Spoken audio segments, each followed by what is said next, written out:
Hello everybody, welcome to the Gauntlet Interviews. Today we are pleased to have OddFella's represented by Mason, and we're going to be talking to them about their recent release and some of the success that they've enjoyed that seems to be their star rising, at least for now, and see how that feels. Okay, Mason, you are in, is it Pampa or Tampa? It's Pampa, isn't it? Yeah, it's Pampa. P-A-M-P-A.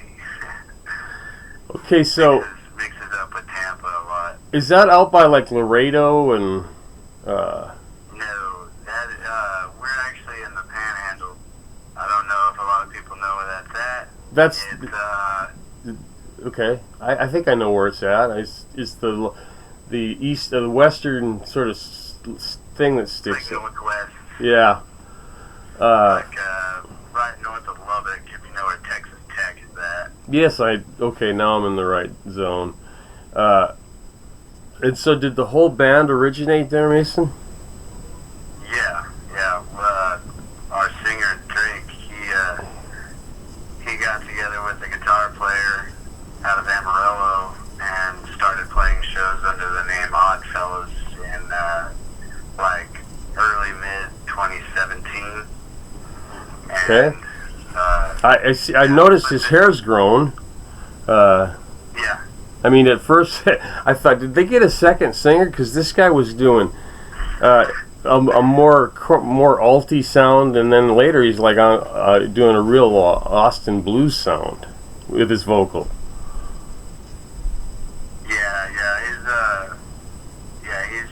He's changed a lot since the beginning, and like just finding his own voice, but it's worked out really well. Okay, so I lived in Texas, and I lived there for about 2 years. I lived in San Antonio, but usually every weekend I drove up to Austin because of 6th Street. Now there's like 6th Street, 5th, 4th, a whole bunch of them, right? Yeah. And there's there's a South by Southwest for film, for blues, for everything. But even then, 6th Street was it was so cool. There were street painters, and every door you walked by had some sound coming out of it, and it was original or live. So anyway, I can understand why people choose to stay there. And San Antonio was also a great place. I mean, they were on the best circuit of live concerts. Everybody came through San Antonio. I don't know what that was about, but they did. And of course, I like the food there and stuff like that. Oh yeah, it's great. I like San Antonio. Yeah. So anyway, back to where I was. So we got a headquarters in the Panhandle of Texas. Just out of curiosity, is that a fairly conservative area, or is it more like lawlessness? Yeah, it is. Okay. It is. It's very old, very, I guess, old school in a way. In terms A of lot like Fort Worth and Dallas. Like you've got like Fort Worth is kind of the more conservative area of the DFW complex. Yeah. And then you've got Dallas. It's kind of more on the terms of like Austin. like you got Deep Ellum and Yeah. The more artsy side of the DFW. yeah. I see what you mean then. Is it ever, like for instance, I think you guys played at Rocklahoma, didn't you? You think about that. I went and saw Iron Maiden and Ghost in Oklahoma, and I was wondering, now how in the hell are they pulling this off? This is the buckle of the Bible Belt, right? And there's a band whose chorus line is "Hail Satan," for God's sake, and and so I thought this is gonna, but it was. Actually, when we played. What's that? Ghost was actually at Rocklahoma when we played there too. Yeah, I saw that. I saw the tour poster. Yeah. We had a representative there, but everyone had to stay in the publicity tent. It was kind of some new management took it over, and they want to make it as big as Coachella now. Rocklahoma? Yeah, I don't think they're going to be successful with that though, because they think because it's centrally located that they can really draw a big crowd. But what draws the big crowd is near a big population. People aren't going to fly out to Oklahoma, right? Maybe they will. I don't know. But we're talking about people that a lot of the fans that are limited resources, and it's not just the Champaign crowd they're going after. So, okay, so I have the sense that the band is maturing in a very progressive fashion, not like progressive music, but it's developing and getting tighter. For somewhere I saw that it was being called alternative, but when I heard the latest music, I would swear it's not 12-bar blues, but it's pretty bluesy, straight up Austin blues. Yeah, you like that? You like Do you like it? How about that? Yeah, I love it. We've kind of, like, I don't know, you mean like the EP we just put out? Yes. Is that what you're talking about? Yes. Man, I've heard a lot of people down here where we're from say that we don't sound bluesy. Now we've always thought that we definitely had the blues roots, and like almost like any rock and roll is rooted that way. Almost, yeah. But I've heard that, like, because originally we that's what we kind of called ourselves, as like a blues, like a dirty blues rock. Yeah, like sort of like whiskey gravel rock. Yeah, like, just real fuzz-driven guitars, and almost a desert rock kind of feel sometimes. Sure. And, I don't know, that's all. That's all just heavy blues, But we've heard from several people that they don't think we sound bluesy. So Are those people qualified to say that, or are they? I mean, because there's certain generations of people that would never have experienced hardcore blues, right? Mm-hmm. Anyway, that's what I got. I guess it's in the ears of the listener, right? Yeah, for sure. Because I listen to quite a lot of stuff that has the only blues influence left in it is the bass is holding up the bottom, or their soloing hat. You can hear little trills that come from blues, or the drummers playing in triplets. But other than that, it's screaming and shouting and growling and maniacal sounding. But I'm interested in some of these bands that are starting to pop up and give hope that rock and roll's not dead. We definitely want to be that. Yeah, because it's like, okay, everyone hated a lot of people were really mad at Greta Van Fleet because they were so much like Zeppelin, And at first I was like, yeah, that's pretty much a dead knockoff. In fact, he even dressed like him one time when he did the Song Remains the Same, Robert Plant's Song Remains the Same concert. Yeah. But the thing I liked is, holy shit, kids are making rock. This is great, Yeah. Because what had happened was just disgusting, I thought. I mean, think about the top of the charts in '76. You got Boston, Foghat. You've got I don't know how old you are, sir, but you don't have to tell me either. But you've got Boston, Elton John. It was a very diverse set of music, right? And now you look at it, it's like everyone's doing the same thing. Now that sounds like your old man, right? Or mine.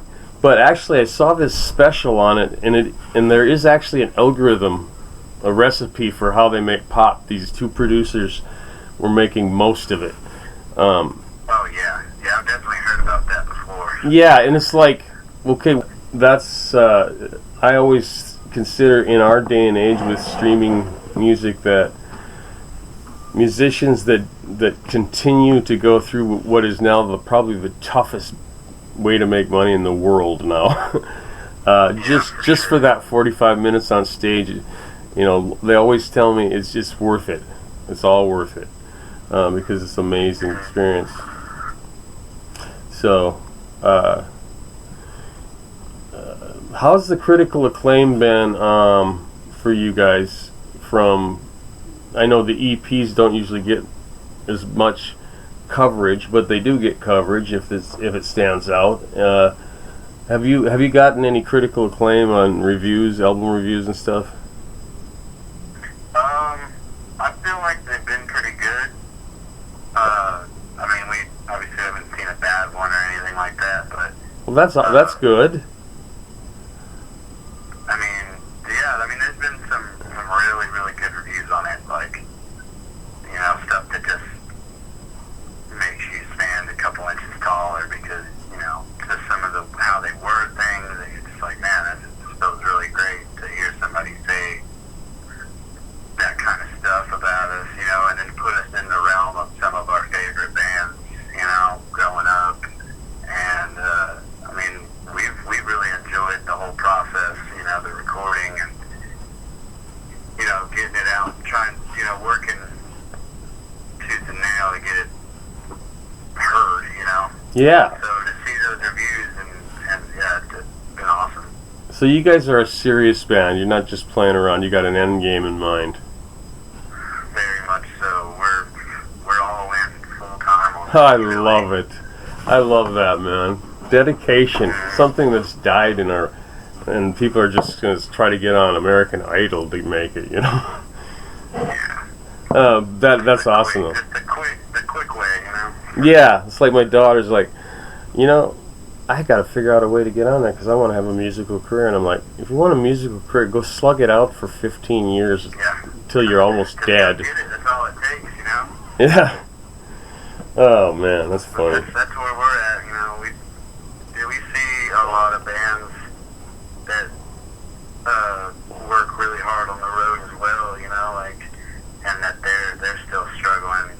So it's really nice to be on the road and meet those people that are just like you know, struggling in the music industry. They have great music, you know. It's just it's a definitely experience that a lot of people don't get to feel, and Yeah. it's a lot of fun. Yeah. Let me ask you a question. Do you know what a wet wipe shower is?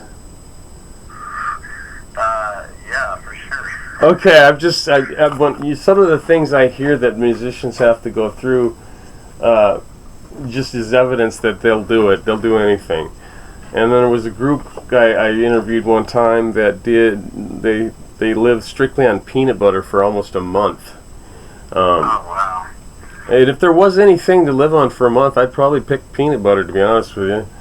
Yeah, I like me some peanut butter, man. Yeah, it's you know it's got calories and all that other stuff. So, okay, so that's good to have that critical acclaim, I think. And who are you compared to? Who was one of your idols that you were compared to? Obviously, like Alice in Chains. The first one or the second singer? Does it matter? No, they're both the same guy. I thought the singer died. No, we never had a. No, I'm talking about Alice in Chains' second singer. Oh, sorry. Yeah, obviously. Okay, my bad. I'm an idiot. No, you're not. You're fine. Yeah, no. I would imagine either, I guess. Maybe. I think a lot of the Alice in Chains references come maybe from our guitar player. He's super influenced by Jerry Cantrell. Well, yeah, but Cantrell, maybe Yeah, like when I hear a band like this, I like to say, Cantrell sounds like you. You know, I mean, but that's a very diverse guitar style because he moves around a lot. But the thing that always glues it together for me is the harmonies are sort of flat and dissonant, but they also have a melodious sort of undertone to them. You know what I mean? It's really That's me and Drake. The harmonies are all me and Drake. cool. So one of the things I loved about this music is, once again, I've managed to find a band who's not following the herd. And you know, there's a big herd, right? It's like I've always struggled with being able to understand why someone is going to go create art, but they're going to do it just like everybody else. I mean, why wouldn't you make your own way, you know? And rock has been that way since probably mid-2000s. Yeah. So, a solid 10-15 year span of just like the same thing. yeah, and it's like, it feels like, you know, if your wife's watching it with the kids and like, why are you watching this trash? I've got 750,000 CDs upstairs. Go grab something. But they don't get it, you know. It's like I'm listening to something that sounds beautiful to me, right? And they're just sitting there, just not getting it. That happens a lot to people, I guess. So Mason, you're serious. I love it when people say that, because there's some people who just don't. They just say, well, we're just having a good time and fucking around and whatnot. But the money in this industry has been sucked out by streaming, except if you get to the level where they try to break you. What I mean by break you out into that next level and get you, maybe Mutt Lang as a producer. Yeah. So Commercial success. yeah, and you know, I've interviewed and reviewed hundreds and hundreds and hundreds of records. This one definitely stands out alone. The music from this EP and some of the earlier stuff, and it's really a different twist on the alternative, I guess, definition that's in there. And you know, there could be even a new genre being born here if you guys keep twisting that blues knob a little farther. Yeah, because it's really interesting. But here's the question: you had a moment in your life when you knew you were going to do this, didn't you? Yeah. Yeah. Every great musician says the same thing. Yeah, I was 8 years old listening to Kiss or Fleetwood Mac or whatever, and all of a sudden I just knew this is what I'm doing. And I just find that so fascinating, because who knows what the hell they're doing even when they're in 20. You know, the civilians that don't have the artistic ability to express themselves the way they can to make people feel high or feel sad or change their feelings at all. It's a great gift. It's fun, man. I really enjoy it. Yeah, so OddFella's, why must the heathens rage behind the firehouse? You know where that comes from? No. That's a line from REM's song OddFella's Local 151. Because you know, there's actually a club called the OddFella's. Yeah, I actually did know that. I don't know much about it, but we've heard from people before that that's a thing. Maybe you should join. But you guys have been. I don't know what that would entail, so I can't promise I'll do something like that. Well, it's a great name though, because it's concise and it doesn't detract away from what you're playing. Some names are like you know, almost like they just try to think of something bizarre and put it out in front. But Yeah. have you ever had a one of your fans inked with your names or logos? Has that happened yet? Like paint? Tattooed. Oh, yes, actually, we have You're shitting me. Really? Yeah. So, okay, so you've already passed that milestone. I ask a lot of people that question, and they go, no, not yet. At least we haven't seen it, but that's kind of a cool thing, isn't it? Yeah, it's so cool, man. Cause, he's got the little like the dead face, the X eyes with the tongue sticking out. Yeah. He's got that on his wrist, and then on the other side of that same forearm, he's got the skull, and I believe he's gonna get the crown. See, that's somebody, that fan right there is probably worth 20 other fans, because he's going to be promoting you all his life. Yeah. Yeah. He's awesome. We've actually taken him on the road with us before too, so that was fun. Okay, so what size of venues are you guys playing? It depends. I mean, our headlining shows are, I mean, like I said, it depends. We've played, shows with other bands that are bigger in their local towns that would play, they're probably 200-300 cats, but, they're not selling out. But, Okay, well that's about mid-medium club level. yeah. Somewhere between there and maybe you in your hometown you get up to the small theater maybe, or In our hometown, we have a place called the Jam House, and we don't have, it's a very small town, about, a little less than 20,000 people. And, it's like, I don't know, it's a cool place.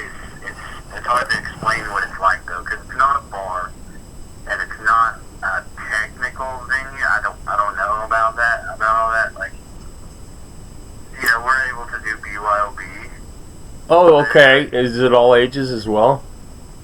Yeah, I mean, we do it. I don't know the legalities and stuff like that. We don't, it's literally just like a building that we just promote, like a buddy of ours, the sound guy, Chris owns it, and basically what we do is we just say, hey, we're going to be playing here, BYOB. It's almost kind of like a house party setting in a sense.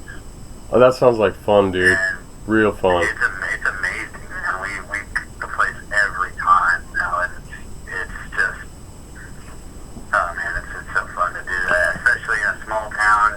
Like just to see people come together like that in such a small town where nothing else is really ever going on. Yeah, definitely. And it's hard to get a whole bunch of people to our movie theater. You know what I mean? And it's a little tiny, crappy movie theater. yeah. Sorry if they hear that and they think that it's bad on me. But anyways. Well, It's not the greatest, but to have everybody show up and come together, listen to music, and just hang out and be together, instead of being on Facebook or sitting at home watching who knows what, it's great. Yeah, totally. I mean, that's another thing that was kind of faltering was live music for a while. And its resurgence, I mean, like, people went from live bands at their wedding to DJs, and stuff like that. But and then, everyone did a live record, but usually that was just a contract filler. But a couple decades before that, the live album, was the best thing in their catalog. Like, Cheap Trick had Live at Budokan, that was just a monstrous seller, and Kiss had Kiss Alive, and you know what I'm talking about? When I first got into music, it wasn't bands like that really that were, there's the stuff that was around when I was growing up. I was really interested in live stuff, like whenever I was first getting into music. Yeah, because you really can't pass judgment on a band until you see them live. And and it all comes out, man, when they're energized and they haven't done 10 takes of that same phrase or whatever. Yeah. And I remember my very first live DVD was Lincoln Park live at Texas, and it was a huge show. And that was one of my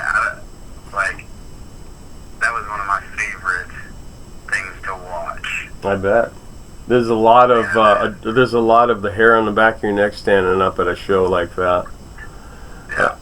Yeah. So yeah, Lincoln Park, they just lost one of their guys too about 2 years ago, didn't they? Yeah, Chester Bennington, yeah. And he died maybe a couple months after Chris Cornell, man. And Cornell was tragic too. You know, everybody from Seattle is almost gone except for Eddie Vedder. I mean the front man, you know. I mean, shit. Yeah, the guy from Stone Temple Pilots who was with Velvet Revolver, he's gone too. Yeah. But did you ever see that Fall to Pieces video they had? I'd swear he was overdosing right on the thing. I like the song a lot, but I didn't see the video. The video is I can't think, is it Staley? Is that his name? Lane Staley maybe. But he was overdosing in that for Velvet Revolver. Oh yeah. Scott Weiland was with them. Oh no, wait. Yes, it's Scott Weiland. You're right, because he was with the Stone Temple Pilots. Yes. Yeah. Lane Staley's out for Chains. That's right. Sorry. It was. You'd swear he was overdosing right there in the video. I mean, he was falling apart, and it's surprising for me to see like Duff McKagan just going along with it, because you know he's had a near-death experience on narcotics too, and you'd think he'd want to help him, but you looked at this and I said to myself, this guy's he's heading out soon. It's just tragic. I don't know what it is, but it's Seattle. Something going on there. Okay, so what is your next move? I think we are actually about to, for the first time in almost 2 years, slow down a bit on touring and playing and let our music and EP work. Okay. Are you satisfied with the penetration that you've gotten into the listeners? Yeah, absolutely. Have you bigger than anything that I've ever had been a part of, and I think bigger than a lot of things anybody has around this area of Texas. You know, like where things are so much different. Yeah. You know, to have something that's doing at least even this well is just like. Yeah. It puts a lot of hope in our hearts. Do you think you could hit gold status, or they don't give gold for EPs, do they? I would imagine they might. Maybe. I guess if you sell 100,000 of anything, they might just give you the gold record. But do you think you could hit that? It might go into like an album category. I'm not sure. Well, I'm really happy for you, because you guys are making music that everyone has always, I've been waiting for a long time, and I've been slugging it out here with underground bands, that are barely alive half the time, and watching this slow decline of original music, and it's back. Now all we got to figure out how to do is get the money back, and I'm on a crusade. I've cracked the code to do. It's not a DRM solution. It's a solution that will create an environment where you can name your price for your records and get it. But it's not patented yet. And when it does come out, I bet you'll be shocked at how simple it is. But so there's always been this conflict between the business and the band, right? But 10% of the take, come on. I mean, without the band, they have nothing to sell. I mean, it bothers me because I see people who make great art and they should be remunerated for it, because there could be a chain reaction where you don't have enough money, then they got to get another second job, and before you know it, they can't tour, and then they can't record, and it could be a self-fulfilling prophecy. So we have a foundation we're raising, and bands can apply for money and everything. But this thing we're doing now, I'll tell you about it as soon as I'll put you on my list of announcement people. If you tell me your email address, or if you could send me one if you have it. I'm copied on Tracy's emails. Okay. So it's 35 minutes. Of course, I could keep talking to you because you sound like an interesting guy that has, knows exactly what he's doing. He's you sound very decisive and very dedicated, and that's half the battle, if you ask me. Yeah. So, last question is: have you seen The Matrix? Man, I don't know. Actually, I might have, but it probably, I don't remember it well enough if I did. Okay, well that's fine. I'll tell you what I'm asking you. This is one of those let's get under the Mason's hood questions. Okay, so the Matrix is an artificial simulated world that is fed to you through your brain in the back. It's virtual reality, but it's not goggles and stuff. It's just straight into the brain, and you're sitting in a tank of like fluid for your whole life. But you don't know that because you're in this simulated world, right? That's happening in your brain. But your wife, your kids, all those things could be simulated and not real. So everyone you love might not actually exist. And the guy, Morpheus, offers Neo 2 pills. He says you can take the blue pill or the red pill. The red pill will unplug you and put you into the real reality, which is not pretty. Or the blue pill will keep you in the illusion. And so I ask you, which one would you take? Oh man. Tough, isn't it? It's a. This is diving deep into my Yeah. into my world. I'm sorry. You can forego it if you want. I mean, but I know what you're thinking right now. What do you think? Well, I mean, okay, so I like my life. Yeah, that's what I'm feeling. I love life, and the hell with going underground in some sort of, underwater submarine and trying to save everything. Just make me forget I was here and put me back in that illusion. Yeah. Because all reality is an illusion anyway, they say. And I asked this guy. All of reality is an illusion. Well, let me put it this way. I asked a gentleman from a German band what pill he would take, and he said blue, because it's just another illusion. We don't really see the complete reality. We only have 5 senses. So, there's things, other colors and stuff like ultraviolet and infrared, and sounds above the sonic level and below the sonic level we can't hear, and that was his theory. I thought it was an interesting answer, not necessarily that I followed it, but yeah, I'm a blue pill pretty much. And maybe when I was younger I might wanted to have been a freedom fighter to get rid of the Matrix, but now I just want to just relax and hang out in the Matrix. Yeah, right. Yeah. I would say that,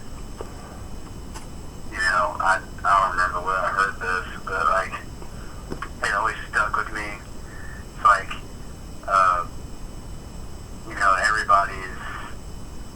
every individual person's perception is their reality. Yeah. And anybody can see that exact same reality differently. Yeah. That's So, intense. it to me it really doesn't matter.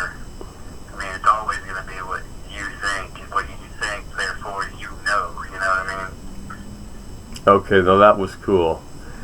I'm going to put that on the tape for we have a TV network, and we go through all the answers to some of the weird questions just to see what people think. It doesn't sound great, but we get a lot of viewers on that. Oh yeah, that's sweet. So I'm probably going to put this interview on the TV station and create slides that go along with it, some dramatic moments from, Facebook and stuff like that. Is that all right? Yeah, for sure, man. And do you own your music, or are you with a label right now? We are currently in a partnership with Pavement Entertainment. Okay, so then if I put some of your music in this TV program, I would be violating something that Pavement has. Maybe. I'm not 100% sure. I would have to ask. Okay. Well, it's just a chance to get exposed to hundreds of thousands of people with the music. And you can probably rotate it quite frequently. And so if you find out, please let me know. Because usually I go with the ask for forgiveness, not permission. But in this case, I don't want to screw you up because you guys you're kind of on a path right now. Can you feel that? Can you feel it, kind of, that something's happening? I do. I mean, we all believe that. We all believe that we've almost, struck gold. Oh, that's so cool, dude. I am so happy for you guys. We believe that wholeheartedly. I mean, I don't want to sound like, narcissistic or, really full of myself. But I've never been that way. I never will be that way. I'm a very humble person. But I can tell you right now that we wholeheartedly believe in what we do. That's not really narcissistic, in my opinion.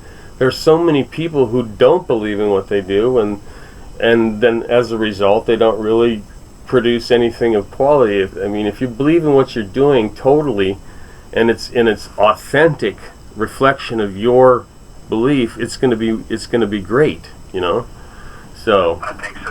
The emotion and the everything about what we do is I mean, it's us. We and especially our singer. If you ever see a show of us, our singer is. I mean, he puts his entire life right out in display for you every time. Yeah, and on that video, it reminded me of, kind of the uniqueness of the Black Crowes, but not the same type of music at all. With how they were just, kind of crazy. They let it out. They let it all out. So yeah. So and that Alice in Chains comparison, I saw that too, but I sometimes I don't like to say that people sound like someone else because it's. We don't either. Okay. But we appreciate it and we accept it. Obviously. Yeah. All right. So you know why I think that way then? Okay. Well, I'll tell you what, Mason. Thanks for coming and talking on a Saturday. Thanks for making awesome music because the world is starving for it, and I'll see you at the top. But I'll be just up there interviewing people, and keep going and have a great weekend this weekend. And that belief, man, that's everything. So I don't need to tell you that, but it is very much in common with all of the bands. I could take a look at them, and the ones who say we are definitely serious are always the ones that break, from way back.